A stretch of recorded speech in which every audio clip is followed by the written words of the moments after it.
Apparently, when I was born, I exploded all the light bulbs. So, as the moment I was born, the light bulb exploded and all the electricity went out in the health center.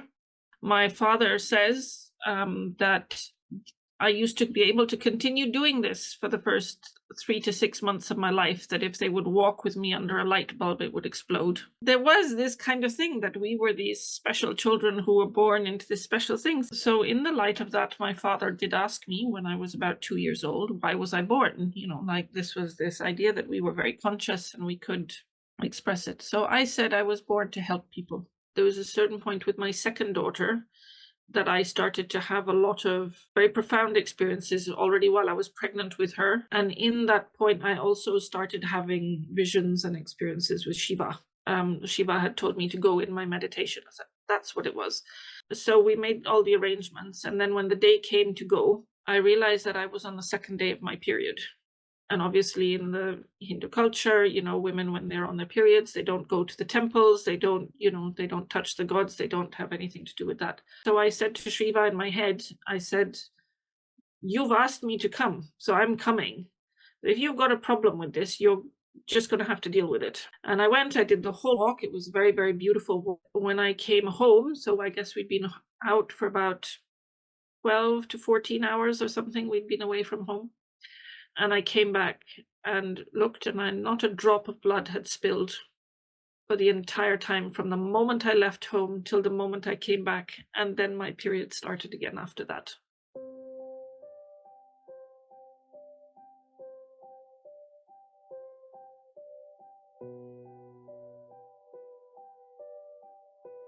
Hi, this is Akanksshaa. If you're new here, please subscribe to my channel. If you resonate with me, please like, comment, and share.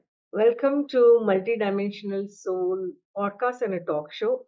On this show, we talk about deep spiritual and mystical experiences of people which we normally shy away talking about. We are more than our physical body. We are spiritual beings on a human journey, and we discuss how a soul exists on multiple dimensions. We discuss science, technology, and spirituality point of views and perspectives on this show. Our purpose is to open our minds to limitless possibilities and our hearts to love and shine the light within bright. Our guest today is Angiras Auro. Angiras is the founder of the School of Integral Health, a space for healing and discovery. Born and raised in Auroville, India, an international township dedicated to human unity, she moved to the UK to complete her studies. After graduating, she began her career in knowledge management in charity sector. However, health and healing had always been her interest. 20 years ago, she retrained in kinesiology, supporting people physically, emotionally, nutritionally, and spiritually, with a new focus on genetics, epigenetics, and biophotonics.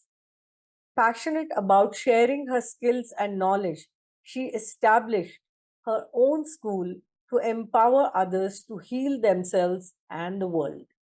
In today's episode, Angiras talked about how her European parents moved to Auroville, Pondicherry, India, and then how she was born there and raised there, and some profound spiritual experiences that she had in India. She's also talked about her practice of healing through kinesiology and light codes, homeopathy, and biophotonics.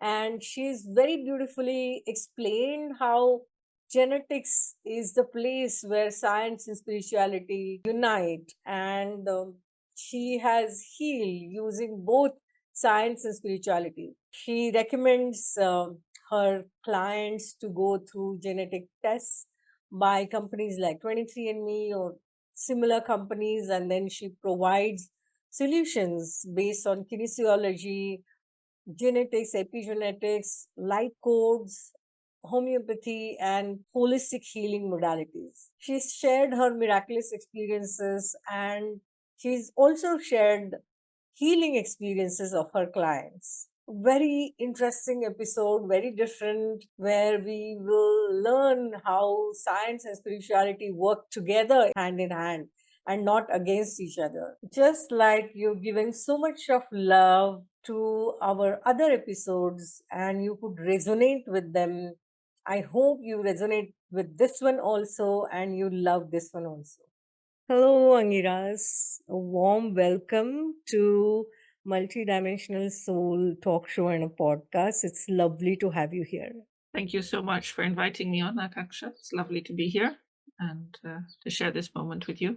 I remember that you have mentioned that your parents are European, but your childhood was spent in India. So it's a little unusual. You were raised in Pondicherry and your parents kind of came to India. So can you just tell our viewers a little bit about that? Yes, so obviously, my parents are from the hippie generation from the 60s, and they were part of that first wave of explorers from the West who were coming to India.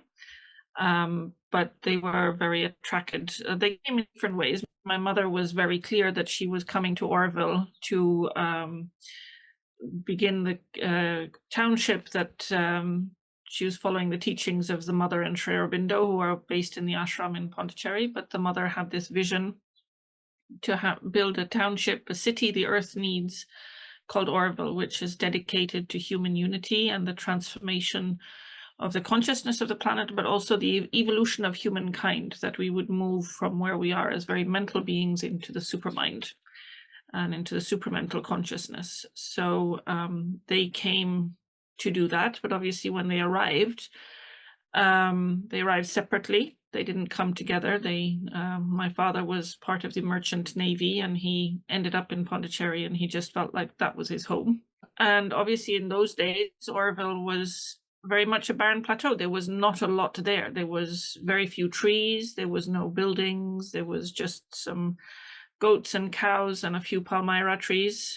And they set about being part of this big dream and this big adventure to create this amazing space for everybody, for to build this beautiful dream and this amazing vision. So that was sort of, I was born into that as one of the earlier children who were born in that environment. So very, very different.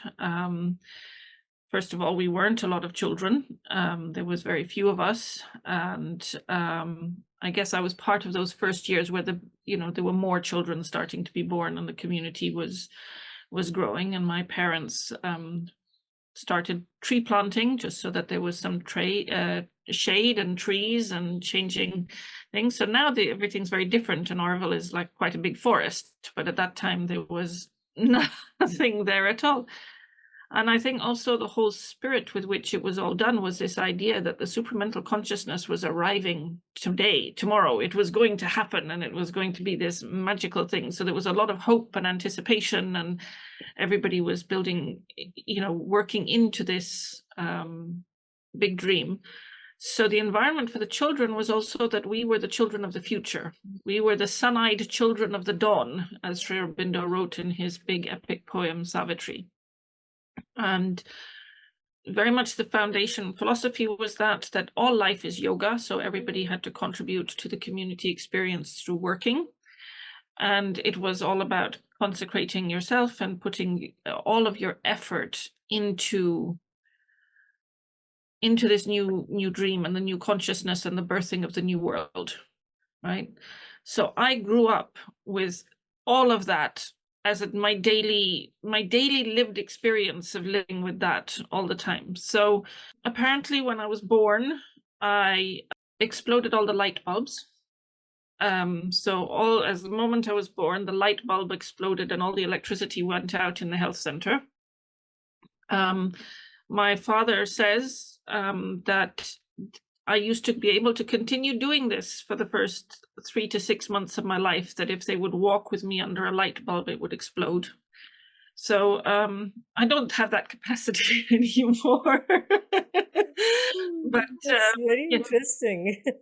Yes. So there was this kind of thing that we were these special children who were born into this special thing. So I think I've had a lot of, it was very different. We used to cycle to school. I had friends of mine who used to horse ride on school, but school was also very different in that there was no exams, there were no tests, there were no goals. It was all about being a whole, complete human being, still very much in touch with our who we were and our reason for being here on Earth.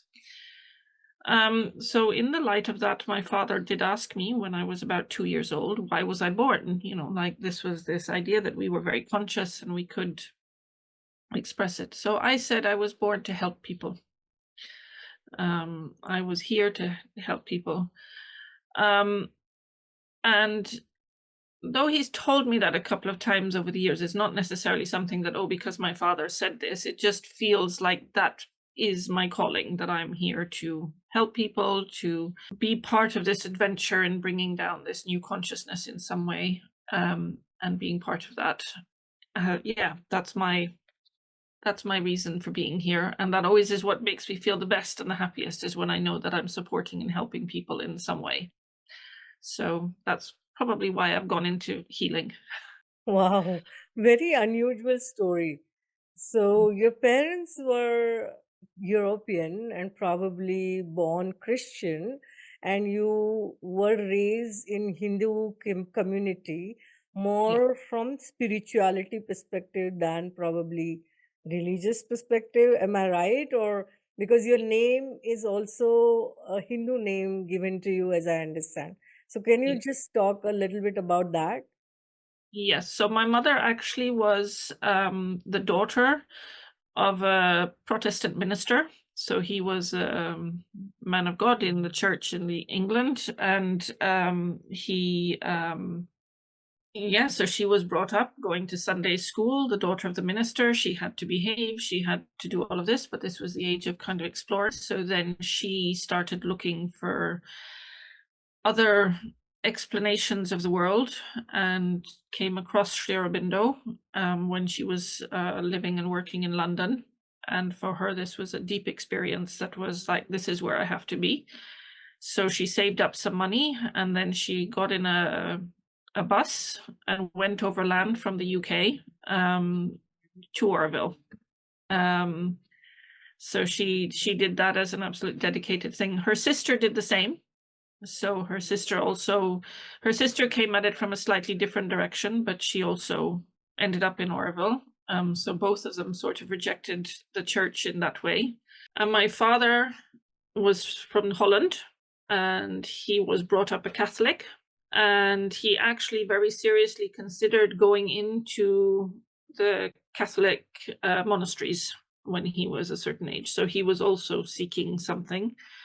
And also for him, when he ended, instead of going into the Catholic monastery, he went into the merchant navy and was sailing around the world. And part of his sailing, he ended up in India, and he got told to go to Pondicherry, where he then saw the mother, and that was it for him. He was like, this is where I need to be. So yeah, he moved into India. So I think by the time I was born in 1975, and the mother passed away in 1973. So when the first children in Auroville were being born, the mother was naming all the children and giving them special names. And but before she passed, she handed on the job to one of the other people in the ashram to do the naming of the children. So when I was born, my parents went to him and said, can you please give our daughter a name? And the name that came back was Angiras, the burning flame. And what is also unusual is that most countries insist that you choose your father's surname. You have to take on your father's surname. But the only two countries in the world that allow you to choose your own surname is the UK and Canada.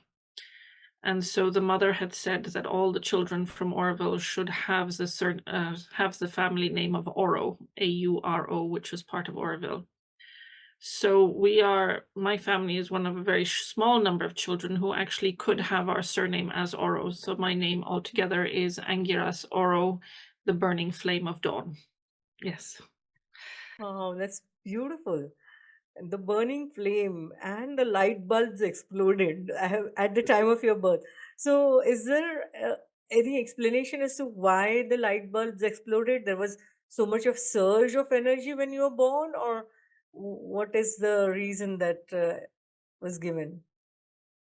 I don't think there's any kind of rational explanation for it as a kind of why it happened. It was just one of those things. And in Auroville in those days, there used to be all sorts of weird and wonderful experiences that people were having. So it was just, one of those things that, yeah, these were the special children who were coming, right? So I came in with whatever I was bringing for this journey. Wow. So you were raised in Auroville with Sri Aurobindo and the mother. What is one or probably two or three most memorable and most important teachings of them that you remember from your childhood? Oof. You get so imbued with all of it. But I guess because I've now lived in the UK for nearly 30 years, that what stays with me deeply is that we are on an adventure of consciousness. We are here to be part of the evolution of the new world and bring down a new consciousness. And that the primary way of doing that is that we are conscious and aware in every action and activity that we do. So it's a lot of internal awareness as well as external awareness of how we are in the world. And that all life is yoga. So there's lessons and things to understand, to develop and grow through doing work, just doing everyday life, right? So it's not, there's a little bit of the idea perhaps within a lot of religious traditions that, in Buddhism, you seek nirvana, which is bliss, and it's a kind of detachment from the world itself. And in Christianity, you die and go to heaven. And a lot of cultures are all, a lot of religious things is almost like, yeah, you go and you meditate on a hill and you remove yourself from the world and you experience enlightenment and you come away. But all of that means that it's a very solitary experience, in the sense that we are we somehow, that it becomes an individual experience of the divine and enlightenment, but it's removed from the world, so it becomes only available and accessible to a select few. Whereas that now it's all life is yoga, and this consciousness and this awareness is available to everybody who wants to access it, and it becomes a choice. And then there comes a moment where the more and more people that start to tune into the higher consciousness and the higher awareness of things, that it's like the 100th monkey, that there will be a certain point at which so many of us have shifted and changed, that we will create a complete paradigm shift, and everybody will have to acknowledge and move with it. So yes, I think that's what I still work towards, even though I don't live in Auroville at the moment, and that is still very much part of my inner journey and my external journey. Yeah. So you are living your purpose on daily basis, essentially. Yes. So it's amazing that at the age of 2, you knew that you're here to help people and heal people. That's absolutely extraordinary and unusual. When is it that you actually got into healing? How was your journey there? I don't know if I've always just been very interested and aware of it. I know that, when I was at about 14, 15 or something, I got into doing things like massage therapy. So I started training in massage because we could explore anything that we wanted in Auroville. There was no, and it was like, it wasn't all done within the formal constraints of a school. I went to the local massage therapist to learn how to give massage.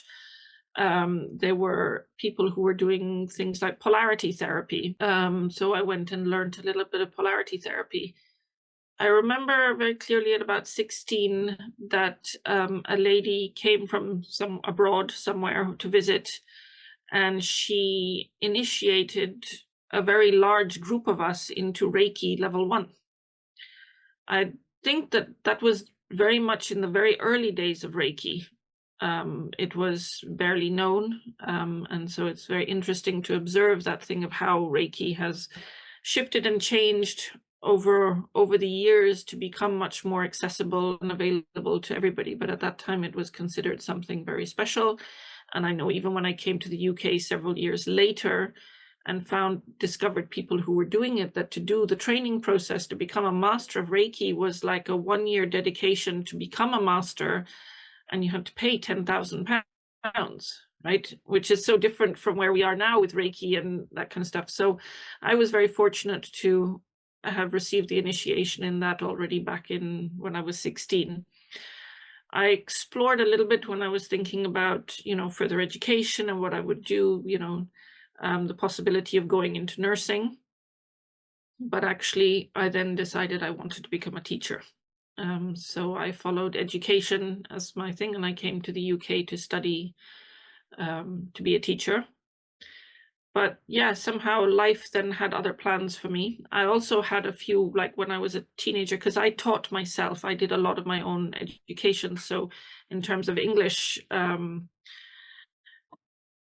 qualifications, I decided to do my GCSEs, or what were then at the time known as O levels, ordinary levels exams, because there were no exams in Auroville. So I had to find teachers who were willing to teach me, and so I decided that I was going to get myself a more structured education, and I got teachers who were able to engage with me to help me do my GCSEs, my O levels. And again, for my A levels, I did the same thing. So I was very clear through that I wanted to become a teacher and go back to Auroville and teach kids in Auroville. But in the background, I was still doing my health and healing work. But because there was a lot of stress actually involved in taking exams and studying by myself, that I often had my own niggling complaints. I had weird and wonderful symptoms. My eyes would feel a bit weird. I might have some headaches here and there. I would have, I can't even remember now, but there was, I had a rash that would sort of travel around.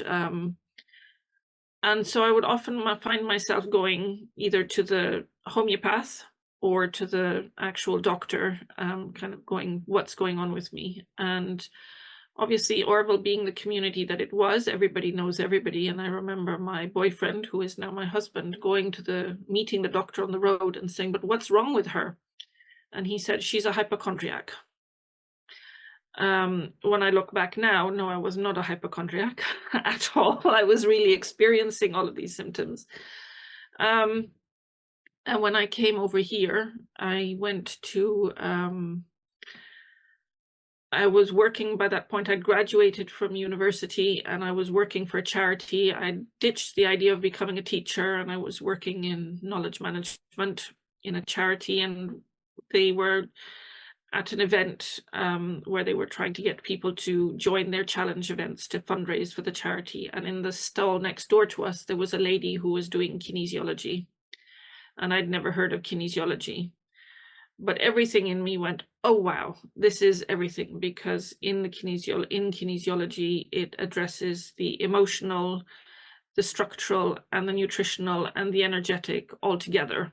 So all parts of the being come together. So within this idea of the integral yoga, of you take everything, the karma yoga, everything gets included in this shifting consciousness. This made total sense. That why did I have to see a reflexologist for this, and a homeopath for that, and a nutritionist for this, or an osteopath for this?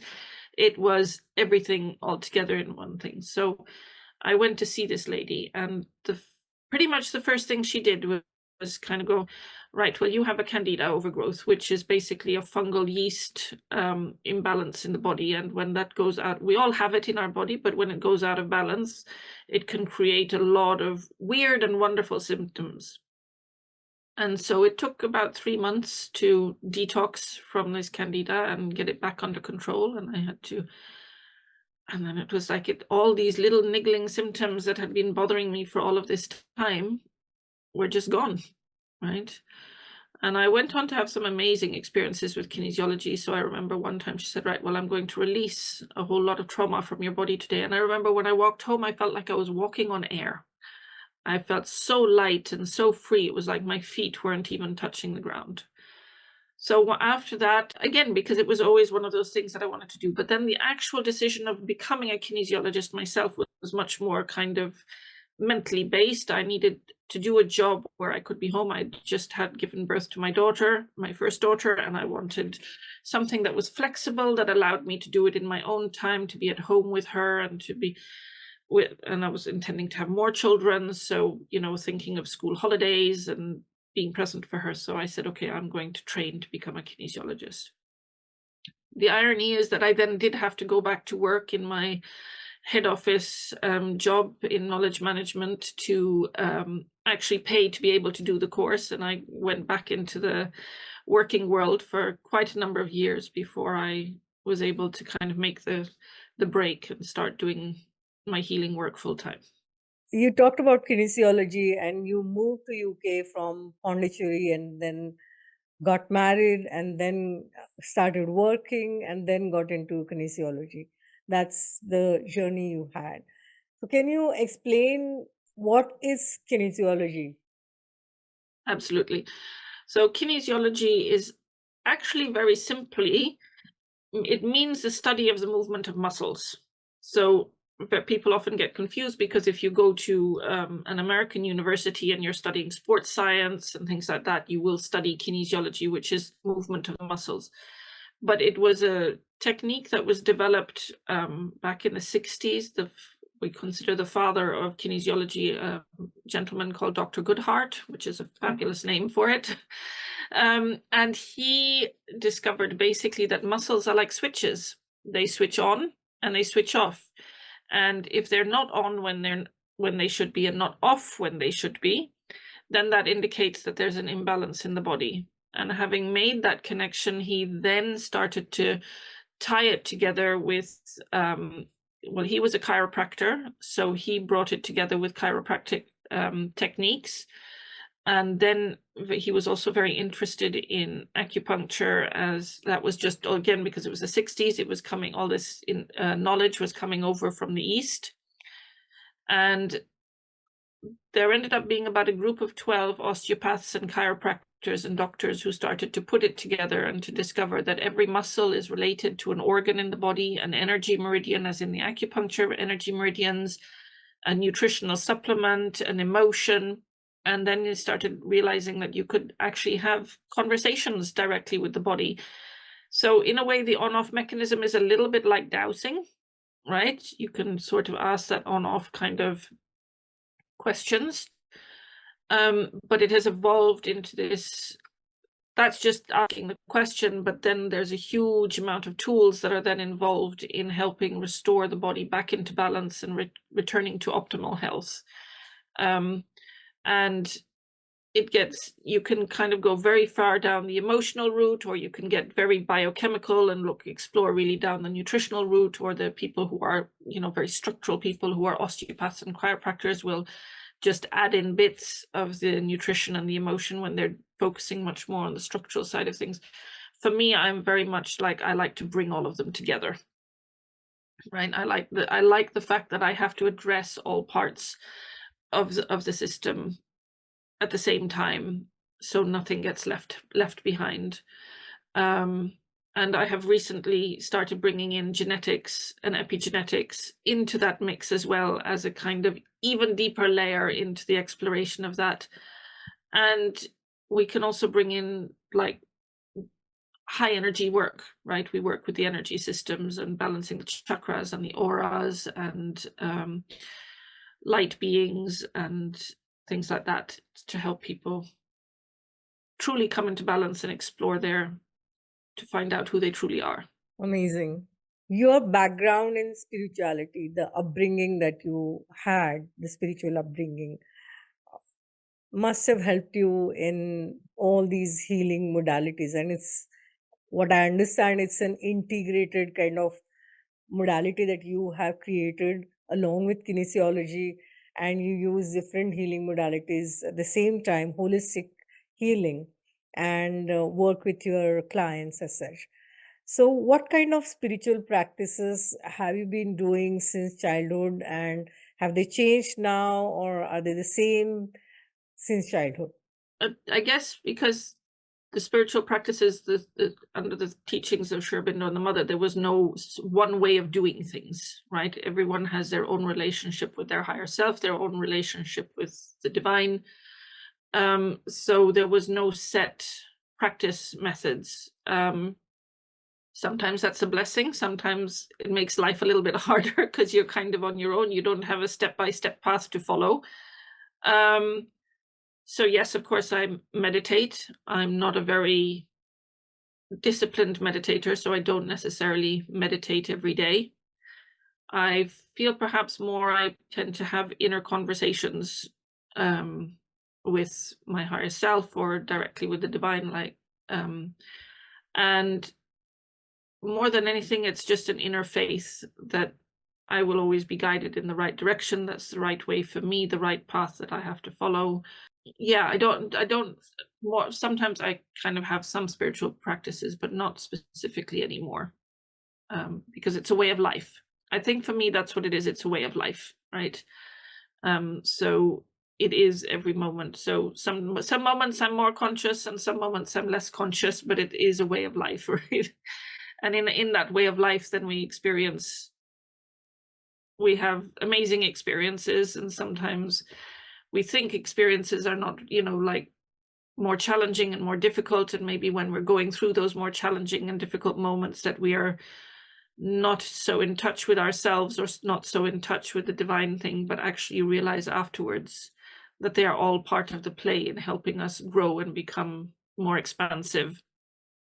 And actually, sometimes the harder the experience we go through, the deeper the learning and the deeper the expansion that comes afterwards. Certainly. How do you connect with your higher self and the deities and the light beings, either for you personally or for your clients?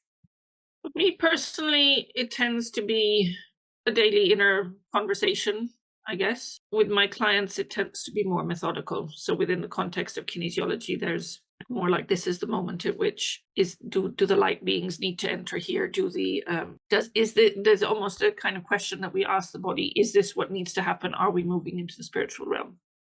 Obviously, I've developed my intuition over time, so my intuition tends to come through, and I will feel like I'm guided to do things, and I call in all my helpers and spiritual beings before I start a session.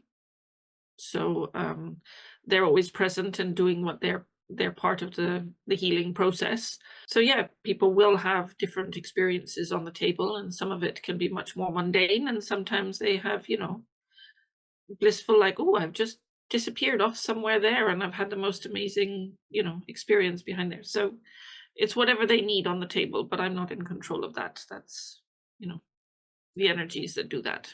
Is there any specific deity or ascended master or a light being that you connect with? And I remember you had shared your experience with Shiva. So, can you share that experience with everyone? Yeah, I can't remember at what point Shiva specifically came into my life, but I know that there was a certain point with my second daughter that I started to have a lot of very profound experiences already while I was pregnant with her. So first I remember there being a black panther who was very often, if I would close my eyes or lie down to go to bed or wake up in the morning or my meditations, a black panther would show up, which was kind of, I had no real understanding of what that was about. It was only later that I discovered that the black panther can often be there to protect during childbirth. And in that point, I also started having visions and experiences with Shiva. So Shiva started coming to me in my visions and my kind of at the same time. So when my daughter was then born, it took me a while. Well, I opened a book for my daughter, a book of Sri Aurobindo, and I said, I will open this book, and whatever name is there in the book, that will be the name that I will give to my child. I didn't know whether it would be a boy or a girl. And I got given the name Sayujya. And it came with the meaning. So it was Sayujya, the absolute union of the divine with the human spirit. But it felt like quite a difficult name to say. It felt like quite a difficult name to spell. So I was very hesitant about giving her this name. And so even after 3 days after she was born, I hadn't given it to her. And I said it to my sister, and she said, no, with that meaning, you have to give it to her. So we gave her this name. It became her name. She is known as Sayujya. And about 9 months later, I was still at that time having quite a lot of dialogues with Shiva. He was often coming in my meditations. But 9 months later, after she was born, my aunt said that actually the name Sayuj and Sayujya is the absolute union with Shiva. Didn't know this. That wasn't in my book of interpretations. That wasn't the meaning that had come through. And probably around the time when she was 2 years old, I had decided, I knew that because I was having all of these things, that I was going back to India to visit, that I wanted to go back to a Shiva temple and visit him in a Shiva temple. And I had decided that I was going to go to Madurai because Madurai is a Shiva temple. However, when I was in a meditation back in India, back in Auroville, I got given the name of a place to go see him. And the name was familiar, it wasn't unfamiliar, but when I came out of the meditation, I couldn't remember where he had told me to go and see him.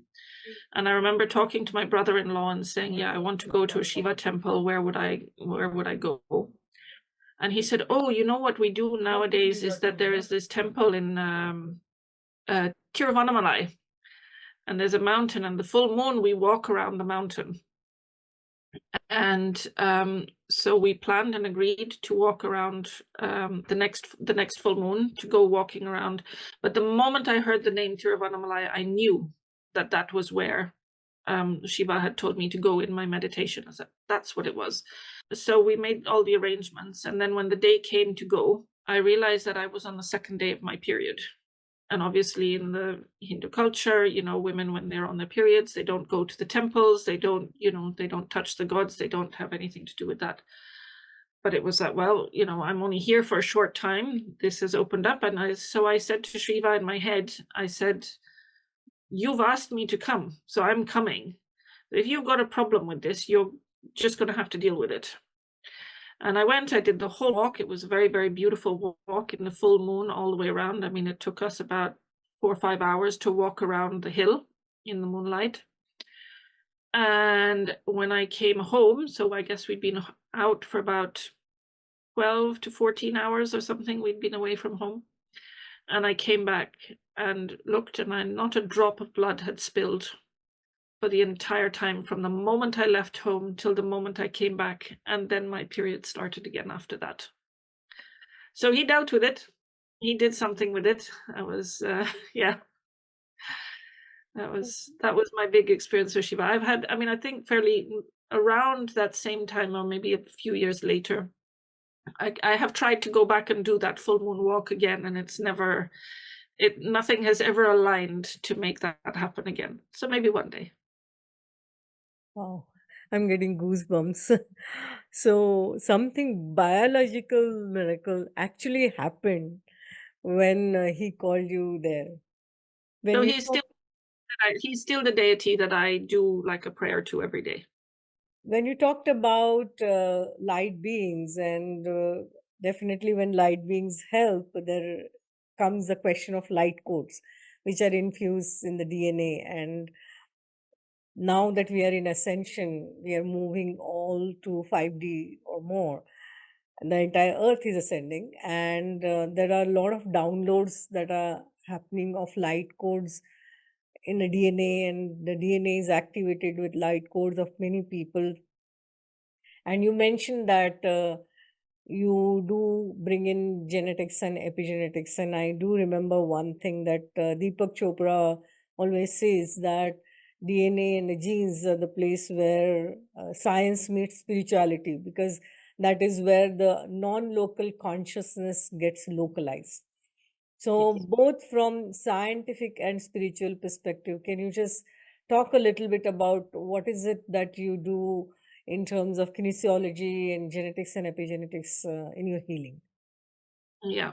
So in terms of the genetics and the DNA, the idea behind the DNA is that this is our book of life. This is the book of life that we were born with, and the cards that we have been dealt with in terms of our physical health and how our body is able to work in the world. And so the idea is that when you go and have a DNA test done, whether it's something like 23andMe or, like a kind of your heritage thing, or you go in, which is more the thing that I'm more interested in, is when you go in and look at some of the biochemical pathways on a genetic level, how they, how it has been coded for to allow, for health and healing. So how your body will manage things like fat metabolism, how your body will work with the methylation, which is the balancing out of the cells and the DNA, how it will detoxify the inflammation, that kind of thing. How is the body's processes working with that on a genetic level? So obviously you can get that done in a lab, right? And that's the kind of hard science of it. And the idea is that once you've got your genetic test done, our genes are fixed and they stay the same, and that's how they are. However, I think that there's broader understanding coming now that actually our genes are strongly affected by our environment and our experiences in life and our mindset, and that it's not just a one-way communication from our DNA to the world. It's actually the DNA also receives information from the environment and how those two come together. And for me, that's absolutely fascinating, because obviously the whole thing about transformation is actually down to the teachings of Mother Sri Aurobindo, is that this transformation happens right down to the consciousness of the cells. So the cells, this is getting down to the genetic level, is the consciousness of our cells, and working with our DNA, this is the consciousness of our cells. And what's also very interesting is that the DNA communicates with light. So very often, as nutritionists, we might be coming in there and giving the body, nutritional supplements and trying to affect change through a lot of companies now, particularly in the epigenetic world, are kind of coming up with a lot of nutritional supplements to try and affect change within the genetics, because we kind of come back to that science of the biochemistry. But actually the coding is in light. And so when you can work out what the right light frequencies are and work with the light frequencies of the genetics, and also not even just what the DNA is giving out in light frequencies, but what the DNA needs in light frequencies to be able to communicate in the most optimal way, we then enter into kind of quite a different realm of what we call biophotonics. So it's the photons that emit the light, and this is what is communicating within our cellular system. So within kinesiology, we can use, again, that same on-off mechanism. So I would normally ask a client to go and have a genetic test, so I can see what, on a lab front, we have the hard data of what it is, so we can understand what's been happening in their system up until now. But when we're going in and actually helping them to kind of restore balance in their body and return to healing, we're working at the light level. So we are providing them with light frequencies and vibrational frequencies, which are further out in the fractal, right? So if you think of us as like a trunk of a tree, and then you have nutrition, which is still kind of quite structured, and science accepts it. And then you kind of go out further in the branch of your tree and you're looking at, say, homeopathy, which they start going, well, that's not really scientific, but, we know somehow it works and more people will accept that. And you get out into smells like aromatherapy and sound healing, and then light comes even that much further on the fractal until you reach the quantum field. So we're trying to work from that level back in towards the body, rather than kind of very close to the body. So when we're getting out, there's light, and then past light is obviously the quantum field. right? And from that quantum, so what we're trying to do now is, if you work from outside in, rather than from, say, really structured nutrition, you can actually start to work backwards through the fractals. So because we are multidimensional beings, and we start the healing process from the multidimensional out there in the quantum field and coming back through light, and shifts can happen. The body can start creating its own shifts and restoring its own balance, because it's getting what it needs from out there without being subjected to kind of the harder things like actual medical medicines or nutrition and things like that. And then it becomes very much the body's individual choice about how it wants to heal, right? So it might not make sense to us on a mental level. So, somebody will come in with a symptom that, they have, say, upset digestion, but the body might not be ready to deal with the upset digestion. It first wants to deal with something going on in its little toe, right? So this very much allows the body to do it in the right way, but then it creates a real space for healing on all sorts of levels and dimensions. So people radically start changing their lives. So I have people who have decided to, move locations, start a new life somewhere else. I have people who've, left relationships that they didn't like, or if they haven't actually left them, they've completely transformed relationships, and they've kind of go, okay, I'm changing my whole life and my whole world, because the whole body demands suddenly that you're living a different kind of life, because you're living in the whole vibration of your system is more aligned. So that's very much how so it's not necessarily instantaneous. It can be a bit of a journey while they go through it, because the realizations and the inner shifts have to happen, and the body has to do it in the order that it wants to do it. But that's what that's what I'm doing with the genetics and the epigenetics and the biophotonics. Wow, it's fascinating. So essentially, what you are saying is that the more we go to the subtler level, to the quantum level, the more possibility we have of changing our vibration, and that can impact and heal all the areas of our life. So it's not just limited to our body, because you talked about relationships and you talked about moving locations based on probably the purpose that that person felt. So can you share with us some very extraordinary experiences of your clients, one or two of them? So one which I have permission to share is a lady who had experienced she'd been through a very traumatic period in her life, and she had lost quite a few family members in a very short period of time. This was also around the time of COVID, so they didn't die because of COVID, but it was, all of that was going on. And so she had the COVID vaccination, and she had a very bad reaction to the COVID vaccination. And she was very, very ill, in a very, very bad place. And when she came to see me, her boyfriend had to help her up my drive. And when she lay on my couch, she said, "Am I going to die?" So, I mean, a question like that, well, everybody's going to die at some point, but so all I could say to her at that moment is, "Not today." And somehow that built a very strong rapport between us. And at that point, I wasn't really working with the genetics and DNA stuff. I was working with my normal kinesiology modality. So with the changes that we put in place for her, and with her needs at the time, she went away and she made some lifestyle changes. She changed things in her diet. I helped de-stress her and start to help her heal a little bit also from the grief from losing all of these family members.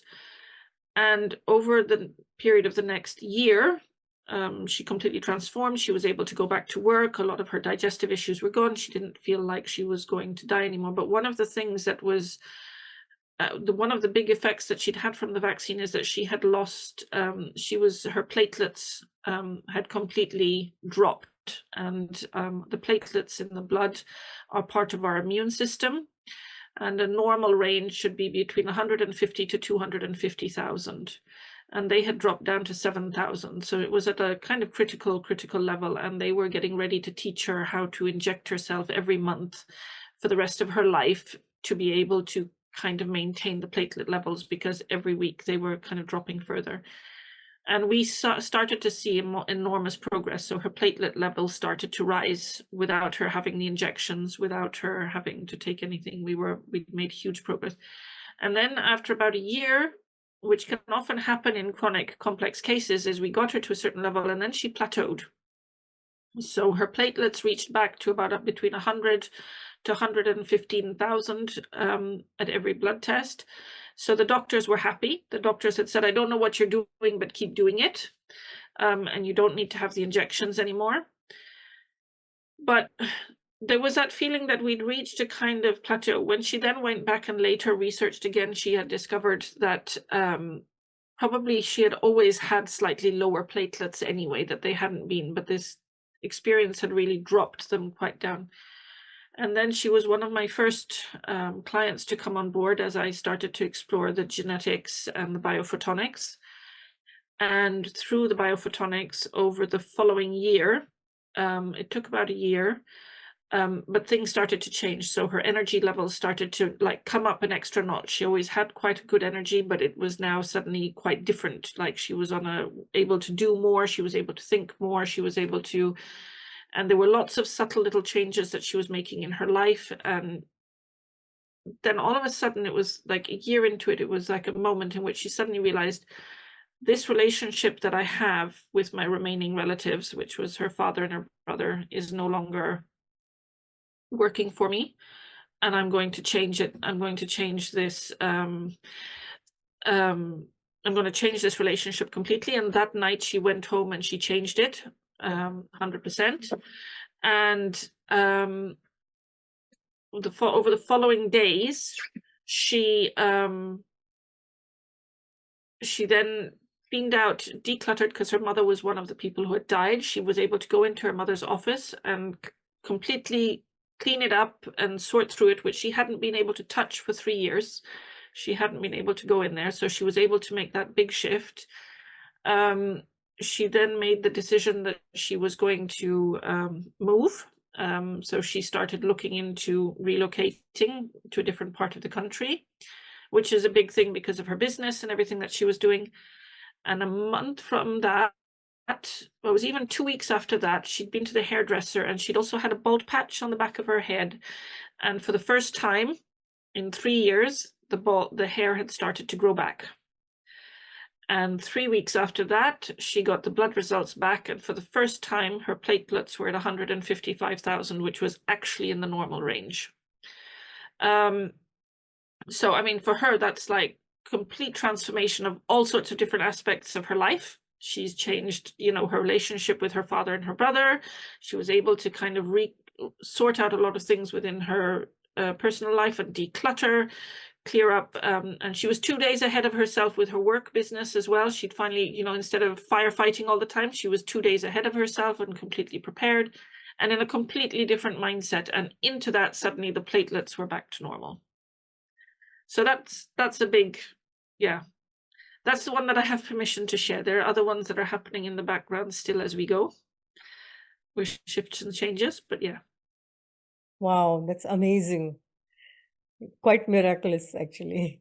You talked about that you actually work with the light beings as well.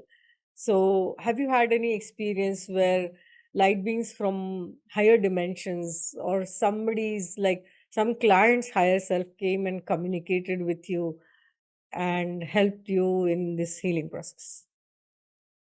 Occasionally, it's not a big part of what I do, but I've certainly had a couple of people who've experienced extreme grief, and I've had here and there messages from their relatives who've passed over, who will come in and give them something that they really needed to hear at that moment. Probably one of the experiences that I had very strong is one of the things that I sometimes do. It depends, because not clients, if it's in their highest interest to do something like this, then one of them is soul integration. So sometimes the soul can have severe trauma, and split off, and so to bring it all back together again. So when I do work like that, it can be extremely profound and powerful. And I had one where, I mean, the energy that as the soul was kind of coming back together was so powerful that I had to sink to my knees to hold the space. I couldn't stand up while that process was happening. So yes, definitely things like that happen. Very often it can be kind of a bit more allowing it to happen in a slightly different process. So I will say, like, integrate the light beings, or integrate into across all space and dimensions and things like that. And that will just be part of the protocol. I think the thing is as well for me that I so much of this is second nature and so much a part of what I was brought up with that I don't, and I'm also not very good about talking about it because, you know, when I grew up with it, it was very woo-woo and people looked at you like you were very weird to be able to express these things.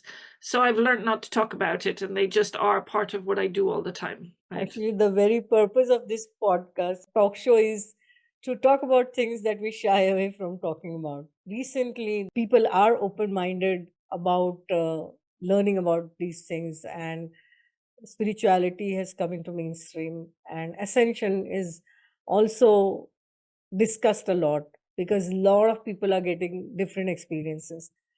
And from that perspective, I would like to ask you, now that we are ascending into higher dimension and higher vibrations, what do you think that as a holistic healer, people can practice on daily basis to have an optimistic kind of or good health and well-being? Well, we have to remember, of course, that our body is our physical manifestation of all the light beings that we have around us, right? And so all of, you know, we have our soul and our higher self and our angels and our guides and things like that. And our body is the physical manifestation. So this is what grounds us and keeps us here. So I think there's a saying is our body is our temple and we should treat it like a temple, right? So it becomes like, on a more fundamental basis, it is making sure you're getting good sleep, that you're eating well, and understanding what it actually means to eat well, because there's a lot of stuff that's put out there about what does it mean to eat well. So we need to be able to eat well, that we're drinking well, exercising in the right way for our body, because not all exercise is good for everybody. That, you know, everybody needs slightly different forms of exercise. And breath work, like learning how to breathe properly, is very, very important.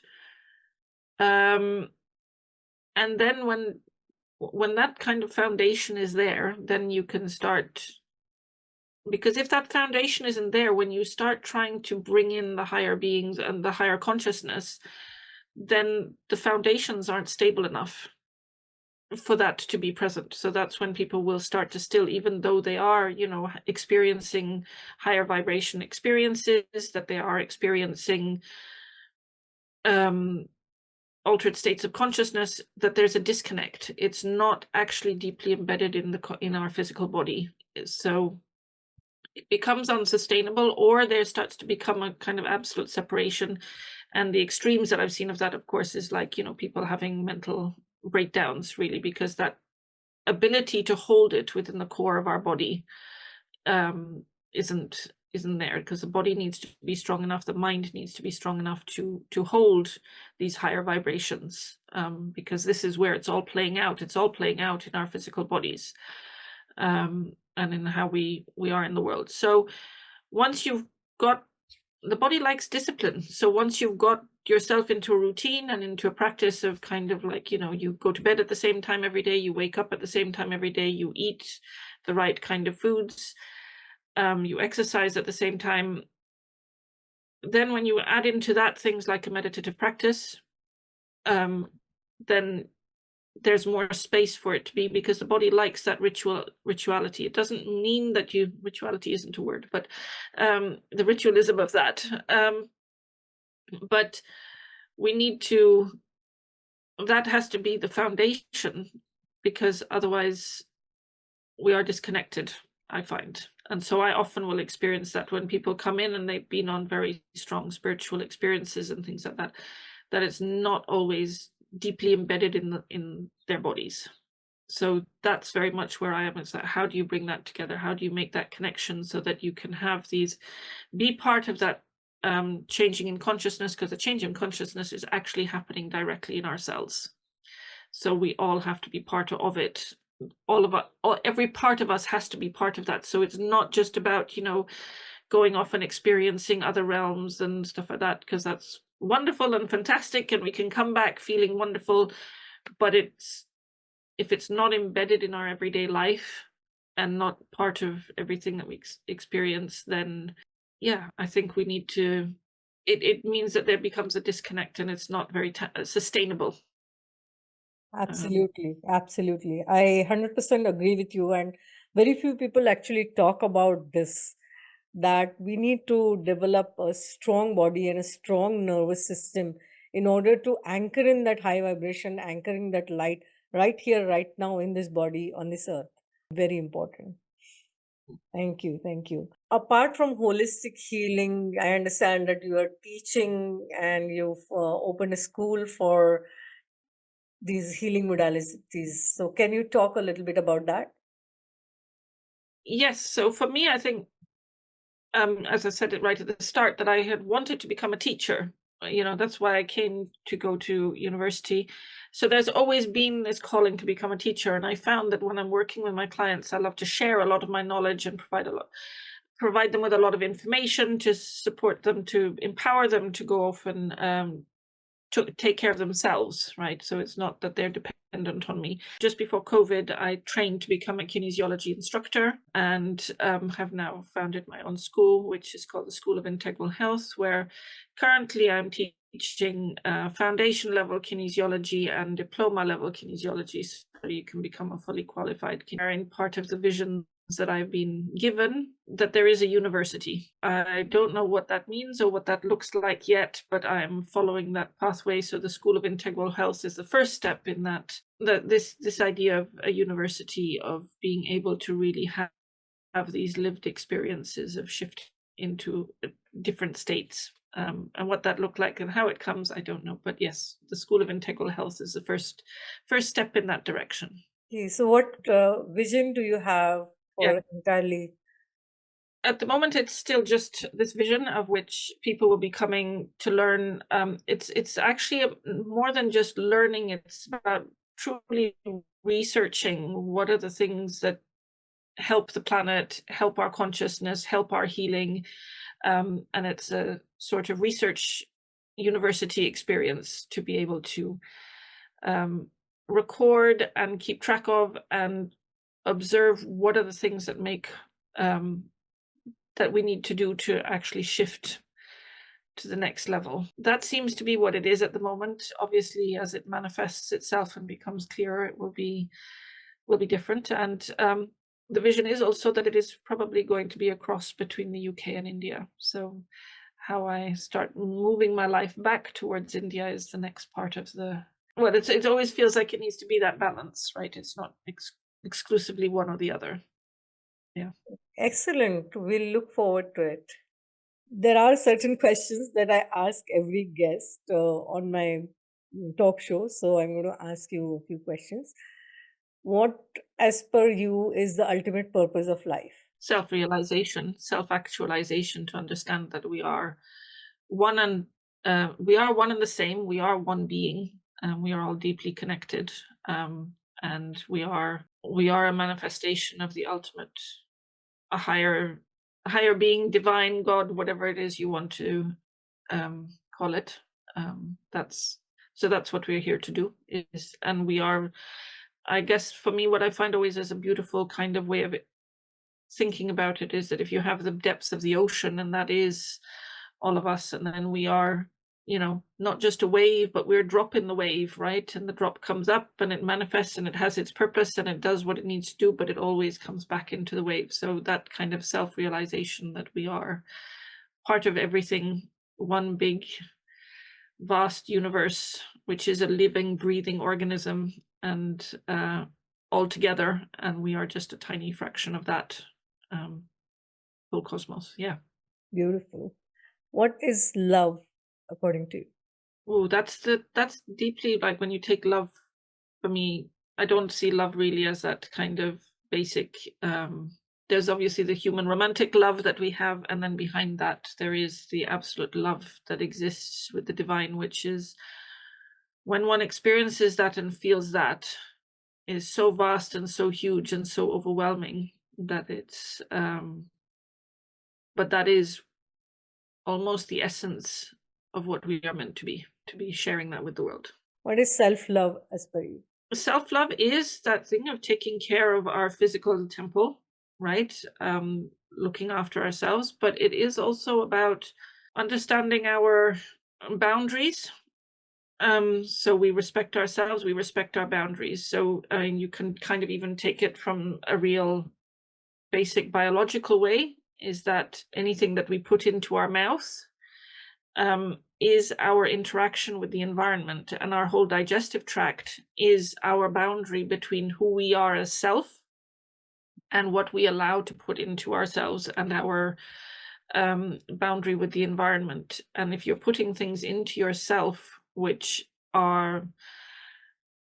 is, we know, is kind of not healthy, then your boundaries and your self-love and what the care that you're giving to yourself needs some attention and some work, right? So this is our boundary, this is who we are, and the more we can be loving ourselves in terms of what we put in and how we take care of our temple, it also allows us to put boundaries with the environment about what feels right for us and doesn't feel right for us, in terms of our time, in terms of how we contribute to the world, in terms of how we interact with other people, and that ripples out.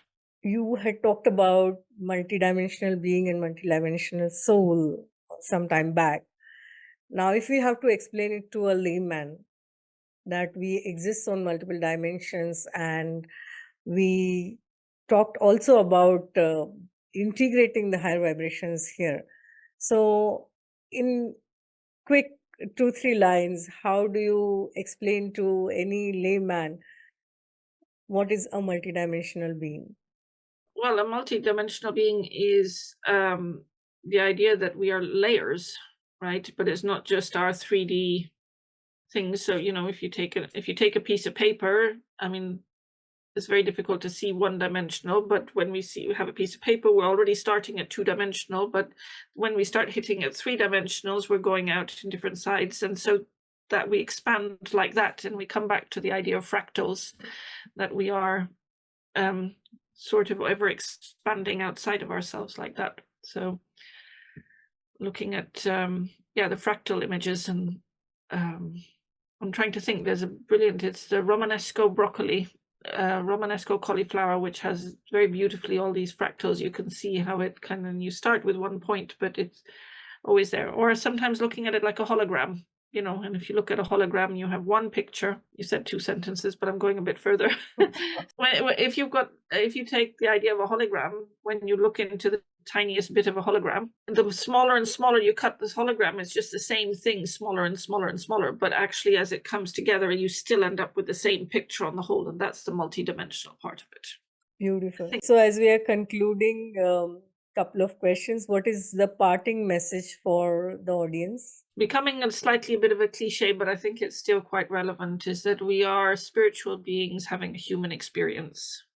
And so because we are having a human experience, to live the human experience as fully as possible, and to bring in as many parts of ourselves into that, to integrate all of our different parts into this human experience, to make it as full and as vibrant and multidimensional as it can be, but staying I like the thing of being very firmly grounded in the reality as well. Wonderful. And how can people contact you? My website is integral-health.co.uk, and on my website I do have my email address, which is angiras@integral-health.co.uk. Obviously I have social media platforms which I call Auro Integral Health, so that's on Facebook and Instagram and LinkedIn, but I don't spend a lot of time on those things, so there's not that many posts there, but I'm hoping at some point there'll be more information there. Okay. Okay, so thank you so much. It was lovely having you on this talk show, and it has been an honor. And you've been doing great light work, and at the same time, you are working across dimensions. So you are kind of anchoring all that higher vibration here. So, lot of love and light to you. Thank you so much. Thank you very much for the opportunity, and thank you to all the listeners who take the time to listen. It's been a real pleasure. Thank you.